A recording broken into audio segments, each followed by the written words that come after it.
Hello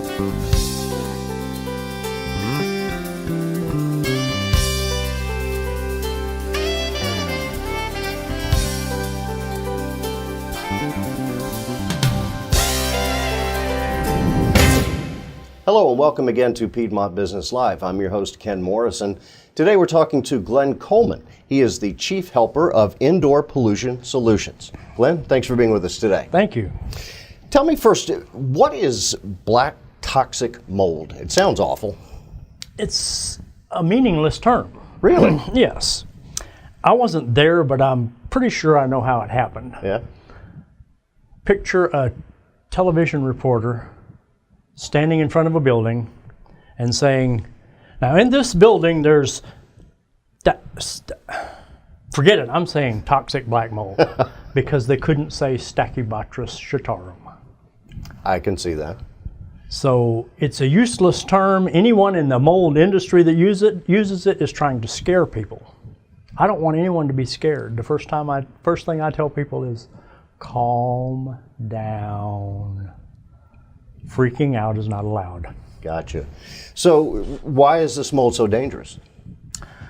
Stachybotrys has the potential to generate toxins.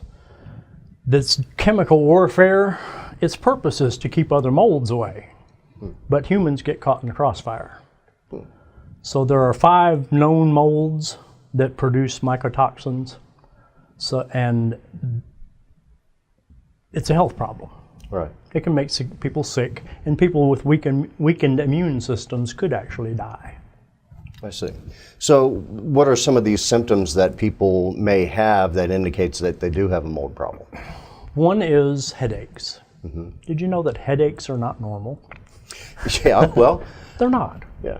Headaches, runny nose, scratchy throat, and generally feeling bad in one place and not in another is an indication of a mold problem. Another is continuous sinus infections. They aren't normal either. Right. So could it be that if you had mold, let's say, in one part of your house, that when you're in that part you feel those symptoms, but if you move to another part, those symptoms go away? True. That's very true. Like you could walk into, say you go into the basement and your nose starts running. That's an indication there could be a mold problem. I see. So why does mold grow indoors?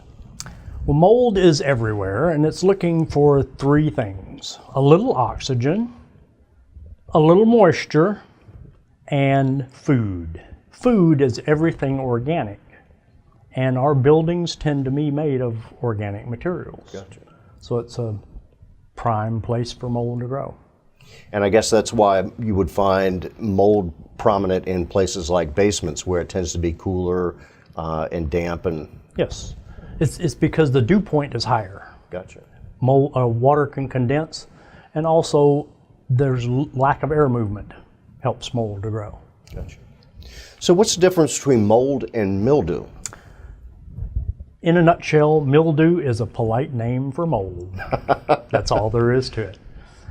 People think they have mildew in the bathroom. It's a common mold, and it's only growing short because there's not much food. But mildew is just a polite name for mold. Unless it's growing on a plant, there is such a thing as powdery mildew. Mm-hmm. That's a real thing. But indoors, it's a polite name for mold. Gotcha. So you have mold. What's the best way to clean this up? The definitive answer is it all depends. One size doesn't fit anybody. Right. Well, that makes sense. Carefully. It has to be cleaned up carefully, and that's why there are mold professionals who clean up mold carefully. I have seen a $500 mold cleanup turn into a $5,000 cleanup. Wow. Because the proper care wasn't taken. And I can imagine that if you don't know how to properly clean it up and you go in and you do some cleaning, it may look to the naked eye that it's cleaned up, but if you haven't done it sufficiently, you're just waiting for the problem to come back. True. The number one mistake people make is spraying bleach on mold. Really? Household bleach doesn't kill mold, but not only that, when you spray anything on mold, you send spores airborne. Oh. You're spreading the mold problem. I see. So, making it worse. And bleach is not going to kill it at all. Household bleach straight out of the jug is not strong enough to kill mold. How about that? So what types of products do they use to kill the mold?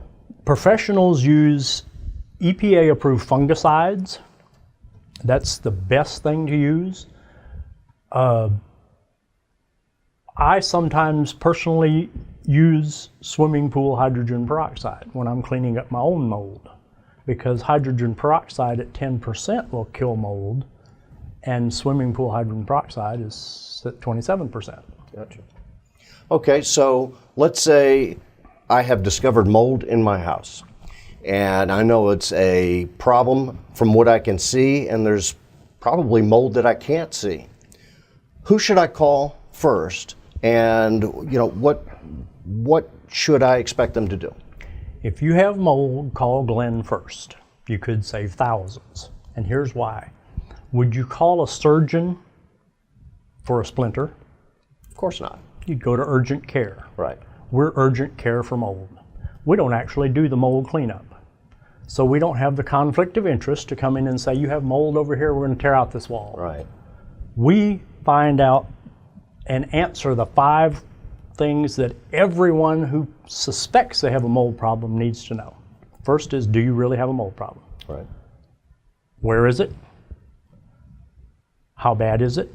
Why is it there?